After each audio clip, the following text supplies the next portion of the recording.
రాష్ట్రంలో రాజ్యాంగ పరిరక్షకులు గవర్నర్ గారు. ఈ రిపబ్లిక్ డే సందర్భంగా గవర్నర్ గారు కానీ, రాష్ట్రంలో ప్రభుత్వ పథకాలు కానీ పద్ధతులు కానీ ప్రజలకు ఈ రిపబ్లిక్ సందర్భంగా కమ్యూనికేట్ చెప్పేటువంటి బాధ్యత ఉంటుంది. రిపబ్లిక్ డే సందర్భంగా సికింద్రాబాద్ ప్యారెడ్ గ్రౌండ్లో ఈ ఉత్సవాలను జరుపుకుంటూ ఉంటాం.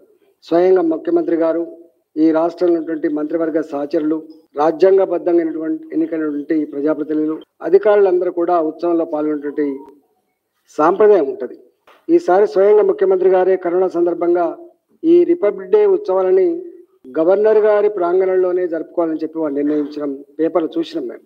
కానీ ఈరోజు గవర్నర్ గారు జెండాను ఆవిష్కరించి రాష్ట్ర పాలసీస్ని చెప్పే సందర్భంగా ముఖ్యమంత్రి గారు లేకపోవడం, రాజ్యాంగ సాంప్రదాయాన్ని తుంగలో తొక్కి, ఒక్క మాట చెప్పాలంటే రాజ్యాంగ ఉల్లంఘనకు పాల్పడినటువంటి వ్యక్తి ఈరోజు రాష్ట్ర ముఖ్యమంత్రి గారు.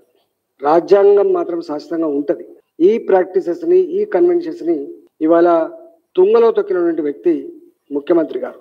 ఏ రాజ్యాంగం ద్వారా అయితే ముఖ్యమంత్రిగా తన చేన్ని అధిష్ఠించిందో ఆ రాజ్యాంగాన్ని ఉల్లంఘించడం, ఆ రాజ్యాంగ సాంప్రదాయాన్ని ఉల్లంఘించడం, దాన్ని అపహాస్యం చేయడం అనేటువంటిది ముమ్మాటికి ముఖ్యమంత్రి గారికి ఇది మంచి సాంప్రదాయం కాదు. మరి ముఖ్యమంత్రి గారు నిజంగానే ఏమైనా జ్వరం వచ్చిందా, ముఖ్యమంత్రి గారు నిజంగానే అనారోగ్య కారణాలు అంటే లేదు. వారు ప్రగతి భవన్లో జెండా ఎగిరేసిండ్రు.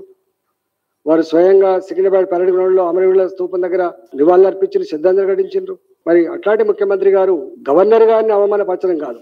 గవర్నర్ గారిని అవమానపరచడం అంటే, గవర్నర్ గారి చేరిని అవమానపరచడం అంటే, నీకు ఏ అధికారం అయితే కట్టబెట్టిందో దాన్ని అవమానించడం. కాబట్టి దీన్ని తీవ్రంగా పరిగణిస్తా ఉన్నాం.